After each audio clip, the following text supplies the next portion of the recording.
আজকে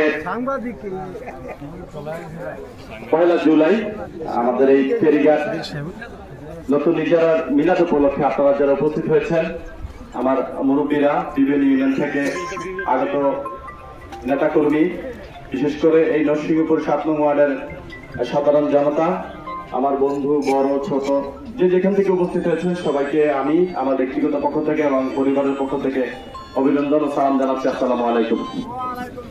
আপনারা ইতিমধ্যে অবগত হয়েছেন যে ফেরিঘাটে কিছুদিন আগে নতুন ইজারা হয়েছে। সরকার তার রাজস্ব আদায়ের মধ্য দিয়ে নতুন ইজারা দিয়েছে। সেখানে আমরা 3 জন পার্টিসিপেট করেছিলাম, এই ইজারাতে অংশগ্রহণ করেছিলাম আমরা 3 জন। আমি মাইদুল ইউসুফ জিসান, আমি 2,85,00,000-তে প্রথম হই। দ্বিতীয় হয়েছিল দামুটার একজন, ওনার নাম সম্ভবত দীপু সাহেব, উনি 2,12,00,000 টাকা রেখেছিল।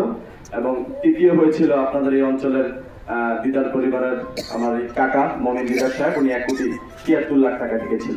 তো সরকারি ইজারার নিয়ম হচ্ছে যে সর্বোচ্চ দরদাতাকেই এটা রাষ্ট্রীয়ভাবে বুঝিয়ে দেওয়া হয়। যেহেতু আমি 2,85,00,000 টাকা রেখেছিলাম, সেহেতু সরকার বৈধভাবেই আমাকে এই ঘাট ইজারা দিয়েছে। আমি বৈধভাবেই এই ঘাট ইজারা এনেছি। শুধু আপনাদের উদ্দেশ্যে এইটুকু বলতে চাই, বিগত দিনে কি হয়েছে না হয়েছে সেটা আমি জানি না। কারা পরিচালিত করেছে, কারা এই ঘাট ভোগ দখল করেছে, জোর দখল করেছে, তাদের ব্যাপার, আমার ব্যাপার না। আমাকে আমার নেতা জননেতা জনাব আলহাজ শফিকুর রহমান কিরণ সাহেব সরাসরি নির্দেশনা দিয়েছেন যে এই ঘাটে আর কোনো চাঁদাবাজি, কোনো টেন্ডারবাজি, কোনো মাদক এবং কোনো অবৈধ বালু উত্তোলনকারী এই ঘাটে আর থাকতে পারবে না।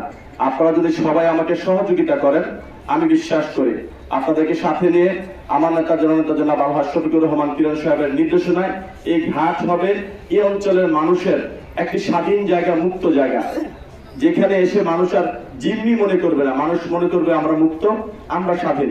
সরকারে যেভাবে নিয়ম আছে, নিয়ম শৃঙ্খলা মেনেই এখানে ঘাট পরিচালিত হবে। আর বিশেষ করে ঘাটের যারা ডিউটি করবে, আমি এখনো বা আমরা এখনো সবাইকে সেভাবে দায়িত্ব বুঝিয়ে দিইনি, যেহেতু কালকে রাতে আবহাওয়া খারাপ ছিল, বন্দরের কর্তৃপক্ষ আসতে পারেনি বৈরী আবহাওয়ার কারণে। তো আজকে মিলাদ হয়েছে, আর ঘাটে আমরা যাদেরকে দিব আমি তাদের উদ্দেশ্যে 2-1 কথা বলতে চাই।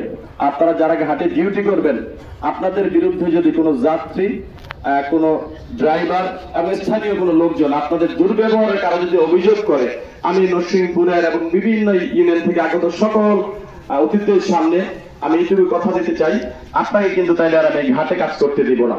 যদি ঘাটে কাজ করতে হয় তাহলে অবশ্যই এলাকার মানুষ, দূর দূরান্ত থেকে আগত যত যাত্রীরা আছে, truck driver, bus driver, pickup driver, অনেক মেহমান এই অঞ্চলে আসে। এই ঘাটটা শুধু নরসিংহপুর বা চরচিনচাচির ব্যাপার না, এই ঘাটটা কিন্তু শরীয়তপুর জেলার একটা ঐতিহ্যগত ব্যাপার।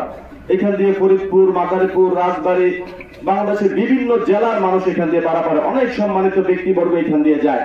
অতএব আপনাদের সবসময় মনে রাখতে হবে, মানুষের সাথে সুন্দর আচরণ করতে হবে। একজন যাত্রীও যদি ঘাটে যারা দায়িত্ব পালন করবেন তাদের বিরুদ্ধে যদি অভিযোগ তোলে, যদি তার সত্যতা পাওয়া যায়, আমি সাথে সাথে তাদেরকে সরিয়ে নিব। ভুল হতেই পারে, কিন্তু আপনারা সতর্ক থাকবেন। এই ঘাটের সাথে আমাদের সবার, এই অঞ্চলের নরসিংহপুর, বালা পরিবার এবং আজকে যারা নেতাকর্মী এসেছে, সর্বোপরি শফিকুর রহমান কিরণ সাহেবের মান সম্মান জড়িত। অতএব টাকা পয়সা কি আসলো গেল সে চিন্তা করে ঘাট আনা হয়নি, ঘাট আনা হয়েছে শুধুই সেবার উদ্দেশ্যে।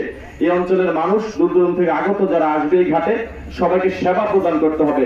আরেকটা কথা বলতে চাই, সেটা হচ্ছে এই ঘাটটি আমার কাছে আমাদের ঊর্ধ্বতন প্রশাসনের কর্মকর্তাদের সাথে কথা হয়েছে, তারা আমাকে ইতিমধ্যে জানিয়েছে যে ঘাটটি নাকি মাদকের একটি রুট হিসেবে ব্যবহৃত হয়। আমি প্রশাসনকে বলেছি যে আপনারা আমাদেরকে সহযোগিতা করবেন, আমরা আপনাদেরকে সহযোগিতা করব। আজকের পর থেকে এই ঘাটে মাদক চোরাচালানের যদি কেউ চিন্তা ভাবনাও করে থাকেন, সেই এলাকা ছেড়ে দেন। আর কোনোভাবেই মাদক চোরাচালান এই ঘাট দিয়ে হইতে পারবে না। মাদকের হাত থেকে আমাদের এই অঞ্চলের মানুষকে রক্ষা করতেই হবে, এটা হচ্ছে আমাদের চ্যালেঞ্জ। আপনারা যদি আমাকে সহযোগিতা করেন, আমি আপনাদের উদ্দেশ্যে এইটুকু বলতে চাই, এই ঘাট আর জুলুম নির্যাতনের শিকার কোনোদিন হবে না। এই ঘাট হবে নিষ্কণ্টক স্বাধীন একটি ঘাট। এখানে সবার অবাধ যাতায়াত থাকবে, যখন ইচ্ছা যাবে, যখন ইচ্ছা আসবে, কিন্তু কেউ অবৈধ কাজ করবেন এই চিন্তা করে দয়া করে কেউ ঘাটে প্রবেশ করবেন না। ঘাটে আজকে থেকে পর্যাপ্ত পরিমাণ লোকজন ডিউটি করবে, প্রশাসন আছে, প্রশাসন ডিউটি করবে। আর আমি যেহেতু সরকারের বৈধ ইজারাদার, আমাকে পুলিশ প্রশাসন কালকে এসপি থেকে শুরু করে আমাদের ডিজি সাহেব, এসপি সাহেব, সার্কেল এসপি সাহেব, আমাদের সম্মানিত সখীপুর থানা ভারপ্রাপ্ত কর্মকর্তা ওবায়দুল হক সাহেব এখানে আছেন। তারা আমাকে বলেছে যে আজকের পর থেকে যেহেতু ঘাটের আমি বৈধ ইজারাদার, আমাকে তারা রাষ্ট্রীয় এবং আইনি সর্বোচ্চ সহযোগিতা তারা করবে। সেই ক্ষেত্রে আপনাদের স্থানীয় লোকজন আছেন, আপনাদের কাছেও আমি সহযোগিতা কামনা করি। আপনারা যদি আমাদেরকে সহযোগিতা করেন এই ঘাটটি সুন্দর হবে। আসলে অনেকে মনে করে ঘাট ইজারা দেওয়া মানে হচ্ছে একটা আধিপত্য, গ্যাঞ্জাম, গোলাগুলি, এইটাই ব্যবসা, অনেকেই ধারণা করেন। আমি আসলে আপনাদের ধারণাটাই পরিবর্তন করে দিতে চাই যে ঘাট বাজার এগুলো ইজারা নেওয়া মানেই ব্যবসা না, এগুলো ইজারা দেওয়া মানেই মানুষের উপর জোর জুলুম করা না। এইখান থেকেও যে পরিবর্তন হওয়া যায়, এইখান থেকেও যে পরিবর্তন করা যায়, এটা আমি আপনাদেরকে দেখাইতে চাই। ঘাট কয় টাকা দিয়ে দেখেছি, ঘাট 1 বছরে কত টাকা আসলো, তাতে আলহামদুলিল্লাহ আমাদের কিচ্ছু যাবে আসবে না। কিন্তু ঘাট সুশৃঙ্খল হতে হবে, চাঁদাবাজ মুক্ত হতে হবে এবং মাদক মুক্ত হতে হবে। আর যারা ঘাট যেহেতু সরকারি সম্পত্তি, এটা কোনো পৈতৃক কারো সম্পত্তি নয়। বিগত দিনে একজন ছিল, আজকে আমি পেয়েছি, ভবিষ্যতে আবার হয়তো অন্য কেউ পাবে। যদি কেউ কোনো কারণে অবৈধভাবে কোন সুযোগ সুবিধা নেওয়ার জন্য ঘাটে যারা ডিউটি করবে তাদের সাথে যদি কোনো প্রকার খারাপ ব্যবহার করেন, তাহলে আমি বলবো এটাই হবে আপনার জীবনের শেষ এবং চূড়ান্ত ভুল সিদ্ধান্ত। যেহেতু ঘাট নিয়েছি, ঘাট চালাবো ইনশাল্লাহ। যদি কেউ কোনো প্রকার অবৈধ কোনো কাজ করার জন্য ঘাটে দায়িত্বরত কারোর সাথে কোনো খারাপ ব্যবহার করার চিন্তা ভাবনা করেন, আমার কাছে আইনি সহায়তার জন্য আমার এখন সার্টিফিকেট আছে, আমি বৈধ ইজারাদার। রাষ্ট্র আমাকে আইনি সহায়তা দিবে এবং এই অঞ্চলের মানুষকে নিয়ে যারা অবৈধ কাজ করতে চাইবে তাদের বিরুদ্ধে দুর্বার প্রতিরোধ গড়ে তোলা হবে। ফেরিঘাট কিন্তু ছোট্ট একটি জায়গা, আপনারা কেউ মনে করেন না এটা বাংলাদেশের বিশাল একটি অঞ্চল, কিন্তু না। এই চট্টগ্রাম ইউনিয়ন 9টা ওয়ার্ড, এটা একটা ওয়ার্ড। আবার আমাদের পাশে আরো 8-10টা ইউনিয়ন আছে, জেলা আছে। আমাদের চলাফেরা করতে হয় সবার সাথে সুসম্পর্ক রেখে। আমরা এই অঞ্চলের মানুষের কাছে আসি, দাওয়াত খাই, আত্মীয় স্বজন আছে। আবার আপনারা আমাদের এলাকায় যান, আপনারা যে দাওয়াত খান, আমাদের সাথে মিশেন, এটাই তো পৃথিবীর নিয়ম। মানুষ কি তার ঘরের মধ্যে বন্দী থাকতে পারে নাকি? মানুষ তো মুক্ত স্বাধীন, মানুষকে আল্লাহ তাআলা পৃথিবী দিতে মুক্ত স্বাধীন হিসেবে মানুষ সারা পৃথিবীব্যাপী ঘুরে বেড়াবে। এমন কোন কাজ করবেন না যাতে আপনার পৃথিবী ছোট হয়ে যায়। যারা ঘাটে দায়িত্ব পালন করবে তাদের বিরুদ্ধে যদি কোনো অভিযোগ থাকে, আইন আছে, আদালত আছে, সেইখানে সমাধানপন্ন হবেন। কোন প্রকার ঘাটে কেউ শৃঙ্খল আচরণ করার চেষ্টা করবেন না। আমি আবারও বলতেছি, ঘাটে যদি শৃঙ্খল আচরণ করার চেষ্টা কেউ করেন, আপনার পৃথিবী ছোট করে দেওয়া হবে। আপনারা সবাই আমাকে সহযোগিতা করেন। আমি আপনাদেরকে কথা দিয়ে গেলাম, এই ঘাট সুশৃঙ্খল ভাবে পরিচালিত হবে। কোন প্রকার চাঁদাবাজি, টেন্ডারবাজি, অবৈধভাবে উত্তোলন, মাদক, কোন যাত্রীর সাথে খারাপ আচরণ, কোন ট্রাক ড্রাইভারের সাথে খারাপ আচরণ, বিএসএফ যারা কর্মরত দায়িত্বরত আছেন তাদের সাথে খারাপ আচরণ, ফাঁড়িতে যারা দায়িত্বরত আছেন তাদের সাথে খারাপ আচরণ, এগুলি কিন্তু আমি বরদাস্ত করবো না। কারো বিরুদ্ধে অভিযোগ আসলে আমি তাকে অটোমেটিক সরাই নিব এবং তার বিরুদ্ধে আইনি ব্যবস্থা গ্রহণ করার জন্য আমি আপনাদেরকে সহযোগিতা করবো।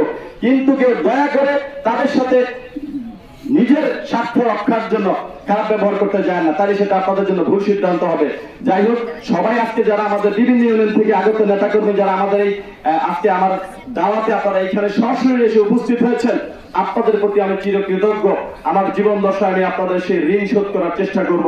আর এই অঞ্চলের যারা মানুষ আছেন, আমার সম্মানিত মুরব্বীরা 7 নং ওয়ার্ডের এবং চট্টগ্রামের বিভিন্ন ওয়ার্ড থেকে এখানে হাজার হাজার মানুষ এসেছে আমাদের দাওয়াতে, আমরা আপনাদের কাছে চিরকৃতজ্ঞ।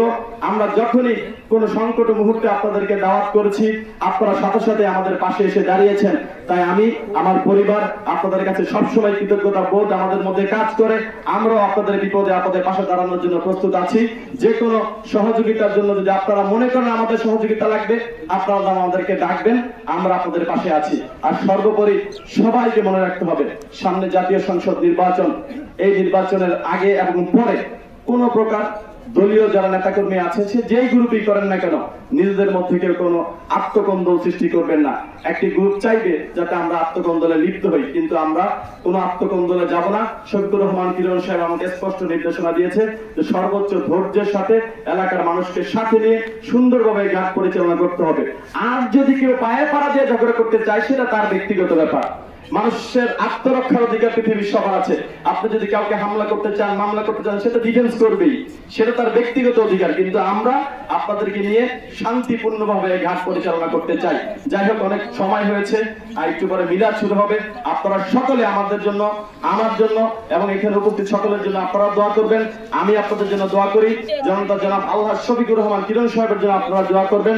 দেশনেত্রী বেগম খালেদা জিয়ার জন্য আপনারা দোয়া করবেন। শহীদ প্রেসিডেন্ট জিয়াউর রহমানের আত্মার মাগফিরাতের জন্য আপনারা দোয়া করবেন। এবং জনতা জনাব আলহাজ তারেক রহমান সাহেব সম্ভবত কিছু মাসের মধ্যেই বাংলাদেশে প্রবেশ করবে। আপনারা সবাই তার জন্য দোয়া করবেন। তিনি যেন এই বাংলাদেশে এসে বাংলাদেশকে সঠিকভাবে তার নেতৃত্বের গুণাবলী দিয়ে এই বাংলাদেশকে নতুন বাংলাদেশ হিসাবে গড়ে তুলতে পারে। সবাই ভালো থাকবেন, সুস্থ থাকবেন, এই বলে আমার বক্তব্য শেষ করছি। আসসালামু আলাইকুম।